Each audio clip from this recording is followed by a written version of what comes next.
Merci de rester avec nous, chers téléspectateurs de Moto TV.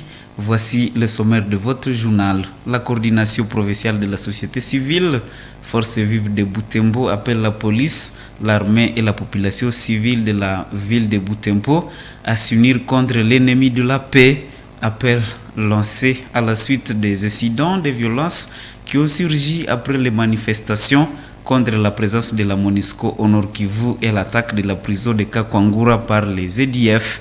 Dans ce journal, nous reviendrons sur les recommandations de la société civile aux services de sécurité et aux habitants de Butembo et environ. Le commissaire provincial de la police au Nord Kivu salue la participation de la population civile de Butembo aux efforts de sécurisation de la ville et ses environs.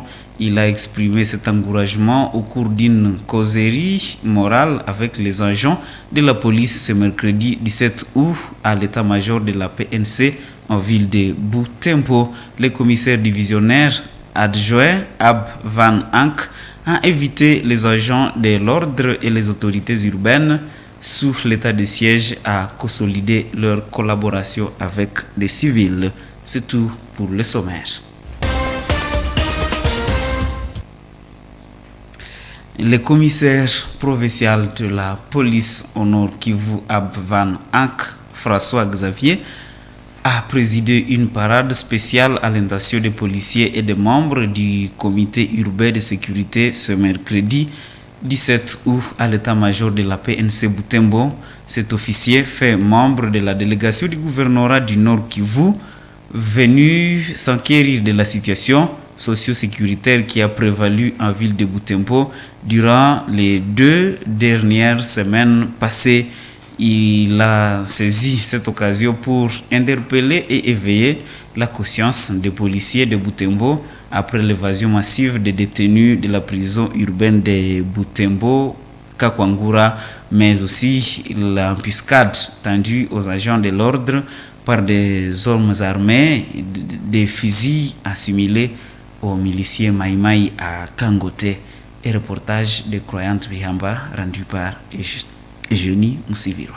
Au cours de cette causerie morale, le commissaire divisionnaire adjoint Abavaniang, François Xavier, a instruit les agents de l'ordre et de membres du comité urbain de sécurité sous état de siège à renouer de bonnes relations avec la population civile. Il leur a demandé notamment de renforcer la collaboration entre les civils et la police pour dénicher ensemble les ennemis de la paix de la ville de Butembo et environ. Attention, place one. Nous sommes les policiers, n'a tenu à 20%. À 80%, c'est la population qui nous informe. C'est pourquoi la population et la police, il faut qu'il y ait un mariage. Donc travaillez bien avec la population. La population, vous avez confiance dans la bino, il faut que vous C'était aussi une occasion pour le commissaire divisionnaire adjoint de remonter le moral des agents de l'ordre après la perte en vies humaines de leurs compagnons d'armes durant des drames vécus en ville de Butembo les 2 dernières semaines. 2 policiers qui montaient la garde à la prison de Kakwangura ont été tués par des terroristes ADF mardi 9 août dernier. D'autres ont été fusillés par des hommes assimilés au Maïmaï à Kangote jeudi 11 août dernier. Au moins 5 en sont morts et 2 blessés, dont le commissaire adjoint de la police en ville de Butembo. Unité de silence.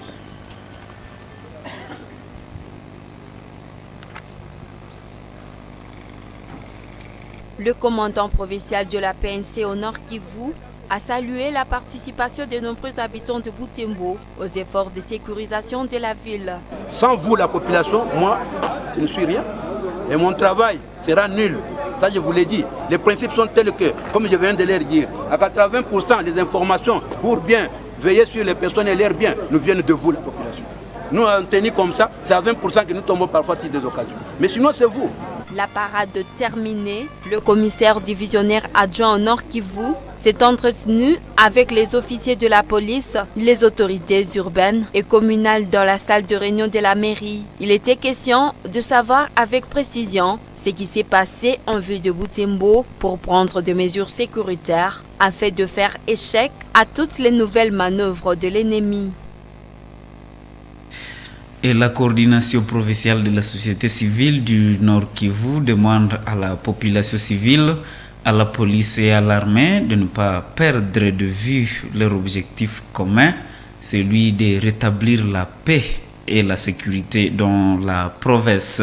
La société civile a exprimé cette inquiétude à la suite de l'allure des manifestations et des incidents violents qui ont surgi en ville de Butembo du mardi 2 août au samedi 13 août dernier, soit environ 2 semaines consécutives de tensions. Cette structure recommande la collaboration franche entre la population civile et la police nationale congolaise et les forces armées de la République démocratique du Congo dans les efforts communs de restaurer la paix sur l'ensemble de la province du Nord Kivu. Edgar Mateso est le premier vice-président de la société civile Forces Vives du Nord Kivu. Il est dans ses propos recueillis par Gérard Mouref. On a senti que la situation était en train de s'empirer de plus en plus et nous avons constaté qu'il n'y avait plus un échange entre la population, la police et son armée. Il y avait déjà crise de confiance entre les parties prenantes et ça risquait de créer une situation encore plus compliquée que celle qu'on était en train de vivre. C'est pourquoi la coordination provinciale de la société civile a appelé à l'apaisement. Apaisement du côté de la population, les jeunes qui manifestaient, apaisement du côté de la police, apaisement du côté de l'armée, apaisement du côté des autorités, pour qu'on ait le temps encore une fois de se refaire et parler le même langage. Et lorsqu'on a parlé le même langage, on peut encore voir dans le même objectif. Parce que pour nous, nous étions en train de pressentir qu'on risque de rater sa cible pour s'être détourné de l'objectif commun.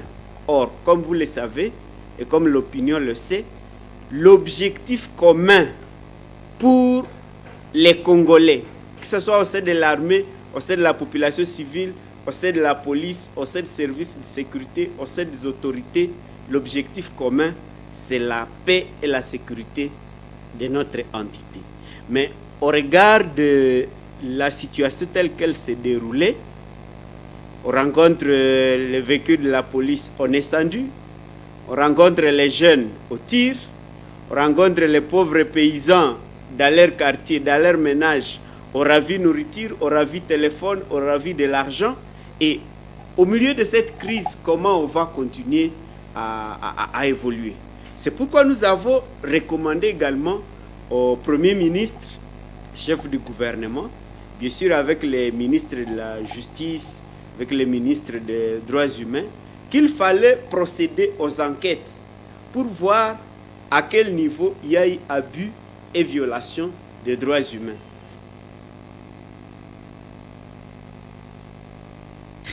Et des voix s'élèvent suite à l'entrée officielle des contingents de l'armée burundaise sur le sol congolais lundi 15 août. Des sources militaires ont renseigné que ces soldats burundais vont se déployer dans la zone opérationnelle Sokola 2 Sud pour traquer des groupes armés dans le cadre de la mutualisation de forces décidée par la communauté de l'Afrique de l'Est EAC. Pour les chercheurs en relations internationales Jacques Alex, c'est une armée étrangère de plus sur le sol congolais, mais le souhait est qu'elle travaille avec objectivité dans les limites de la mission lui attribuée par le gouvernement congolais. Nous l'écoutons dans ses propos recueillis par Manam Pensi Manzekele. Il y a un principe cher à la relation internationale qui dit que tout différend finit sur table et aucun État ne peut pas vivre en autarcie. C'est que si nous avons des relations militaires avec le Burundi, je pense que c'est dans ce cadre parce que néanmoins, vous comprendrez avec moi que la région des Grands Lacs est caractérisée par par beaucoup de conflits militaires où il y a en République démocratique du Congo les milices qui sont venues de l'Ouganda, du Rwanda et de Burundi. Alors si le Burundi aussi avoir son armée sur le sol congolais, moi je pense que c'est dans le cadre d'une coopération militaire. Néanmoins, vous aviez évoqué les différentes armées qui sont sur le sol congolais, notamment l'armée ougandaise et l'armée tanzanienne. Néanmoins, cette opération, ou notamment l'arrivée de l'armée burundaise sur le sol congolais, est plus différente que d'autres arrivées. Parce que le commandement de l'armée ougandaise, de l'armée burundaise qui est sur le sol congolais, sera sous le commandement de l'armée congolaise. Néanmoins, que les troupes de l'Ouganda qui sont sur le sol congolais dépendent de leur commandement, c'est-à-dire c'est le chef d'état-major de l'Ouganda qui commande les troupes qui sont sur le sol congolais. C'est le contraire que ce qui se passe dans le Sud Kivu. Vous savez, avec Gourouziza, nos relations avec le Burundi n'étaient pas très tendues.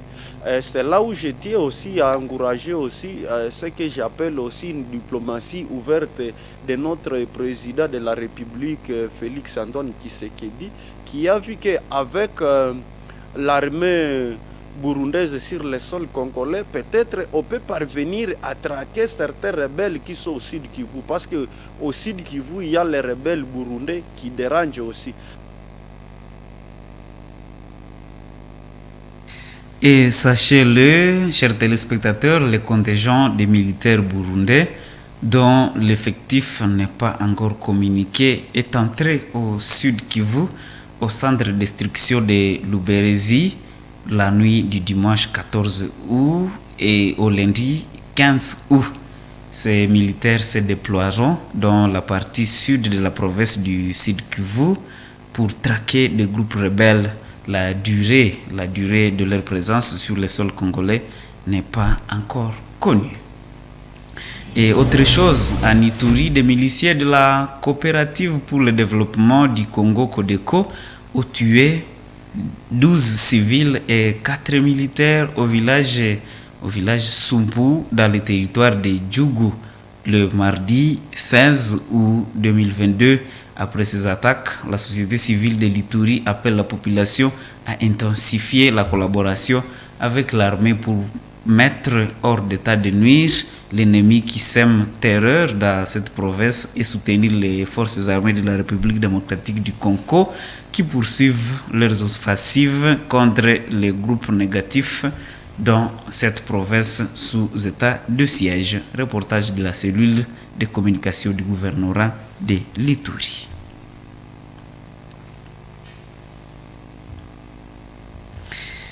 Et nous nous excusons, nous parlons en présent sport, préparatif des éliminatoires du CHAN Algérie 2023. L'entraîneur principal de la RDC a publié dimanche 14 août la liste de ses 28 joueurs retenus pour disputer la double confrontation qui devra opposer l'équipe nationale de la RDC à celle du Tchad. Les joueurs précédents de la publication de cette liste, la FECOFA a demandé environ $1 million américains pour préparer ces deux matchs. Des analystes de questions de football estiment que cette somme n'est pas censée garantir une bonne préparation au Léopard. Joël Tali nous a fait le point dans ce récit. C'est environ $1 million que la Fédération congolaise de football, l'association FECOFA, a soumis au gouvernement congolais pour organiser 2 matchs des éliminatoires contre le Tchad. Plusieurs controverses sont tournées autour de cette somme que certains jugent d'exorbitante. Némi Mboussa, analyste sportif, pense que cette prévision budgétaire est une tentative de détournement de la part des dirigeants de la FECOFA. Pour lui, le mieux à faire serait plutôt de privilégier le respect des engagements de toutes les parties pour conduire l'équipe de la RDC à la qualification à la phase finale du championnat d'Afrique des Nations CHAN, Algérie 2023. Ils ont demandé environ $800 000 pour préparer ces 2 matchs. La question, qu'est-ce que va servir cet argent? Et si vous voyez bien, cet argent est demandé par le ministère des Sports à travers la FECOFA. parce que la FECOFA c'est l'organe technique, et c'est l'organe technique qui soumet au ministère des Sports un cahier des charges. Le ministère des Sports amène ces cahiers des charges au ministère des budgets, et c'est le budget aussi qui donne à la finance. Mais je vais vous rappeler une chose avant que j'entre à fond. Récemment, après l'organisation de la compétition internationale interscolaire, il y a environ 240 000 euros qui ont été retrouvés dans les caisses du ministère des Sports, mais cet argent a été caché, alors qu'il y a eu des irrégularités qui ont été constatées, enregistrées au cours de cette compétition. Et ça, c'est vraiment un problème. Alors, lorsque la FECOFA, à travers le ministère des Sports, demande 800 000 $, ils doivent nous dire comment cet argent sera réparti. C'est vrai, le gouvernement ne refuse pas de donner de l'argent, ça nous le connaissons. Nous avons connu ça à l'époque de Cooper. Nous avons vu cette volonté-là du gouvernement de donner cet argent, mais les gens ne doivent pas continuer à s'enrichir autour du sport congolais. Cette FECOFA est incapable aujourd'hui de soumettre des rapports afin qu'il y ait des élections. Nous sommes toujours dirigés par les intérimaires au sein de la FECOFA. Il faut une autre administration qui ne va pas penser seulement à l'argent, mais à l'amélioration du football congolais. Et l'argent fonctionne là où il y a l'organisation. C'est ce que je demande maintenant à la FECOFA. Il faut déjà un cahier des charges qui doit être soumis le plus vite possible au gouvernement, parce que le gouvernement a toujours accusé les retards au sein de la FECOFA. Déjà, s'il y a un cahier des charges, ça va permettre à ce que nous puissions dépasser ces histoires-là, des primes des joueurs, primes des matchs. Les joueurs n'ont pas des moyens de voyager. C'est le 28 août prochain que la RDC disputera son match aller dans les cadres des éliminatoires du CHAN 2023. Cette rencontre se jouera à Yaoundé au Cameroun, faute d'infrastructures adéquates au Tchad. Le retour est prévu à Kinshasa le 4 septembre prochain.